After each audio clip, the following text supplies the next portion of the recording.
भारत में अभी कुछ बहुत ज्यादा संभावनाएं नहीं है। जो लोग विदेश जाते हैं, जो हमारे एक्सपोर्टर्स यहाँ हैं, उनको याद होंगे वो दिन के भारत का पासपोर्ट तक की कोई अहमियत नहीं थी, कोई इज्जत नहीं थी। मोदी जी ने लगातार 11 वर्ष एक के बाद एक परिवर्तन किया, ट्रांसफॉर्म करी भारत की अर्थव्यवस्था को, भारत की सोच बदली, भ्रष्टाचार मुक्त व्यवस्थाएं बनाई। पहले की तरह सरकारी चीजें, कोई 2G का स्पेक्ट्रम देना हो, कोयले की खदानें देनी हो, आयरन ओर की माइंस हो, अलग अलग ठेके हो, कोई दोस्त रिश्तेदार भाई बंधु या पार्टी के लोगों को अब नहीं दिए जा सकते। मोदी जी ने सुनिश्चित किया कि ये सब चीजें अब सिर्फ और सिर्फ नीलामी से या ऑक्शन से, प्रॉपर बिडिंग प्रोसेस से दी जाएंगी, जिससे ये सब पैसा भ्रष्टाचार के बदले सरकारी खजाने में आएगा। और सरकारी खजाने में आके 11 वर्ष की जो यात्रा हम सब ने अनुभव की है, उसमें हम एक फ्रैजाइल 5 इकोनॉमी से आज विश्व की चौथी सबसे बड़ी अर्थव्यवस्था बन गए,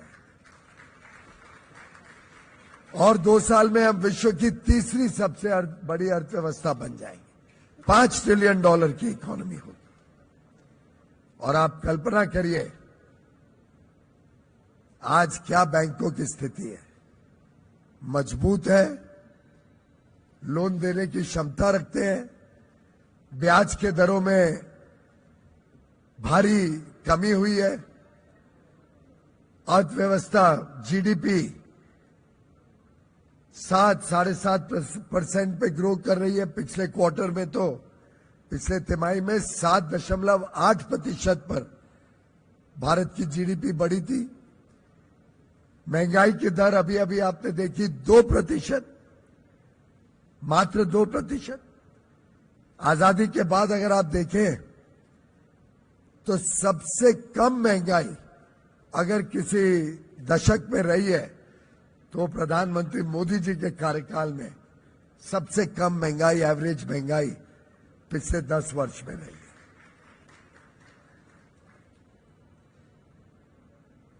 विदेशी मुद्रा $700 बिलियन, यानी जो हमें विरासत में मिला था उसका लगभग 2.5 गुना आज के दिन फॉरेन एक्सचेंज रिजर्व्स हैं भारत में। आज भारत का पासपोर्ट लेके आप किधर भी जाइए, देखिए क्या इज्जत मिलती है, क्या सम्मान होता है हमारा। ऐसे ही नहीं है कि पूरे विश्व के लोग, अलग अलग देश, विकसित देश आज भारत के साथ फ्री ट्रेड एग्रीमेंट करने के लिए उत्सुक है, और दुनिया के अलग अलग देशों के साथ फ्री ट्रेड एग्रीमेंट हुए हैं। UAE हो, ऑस्ट्रेलिया हो, यूनाइटेड किंगडम हो।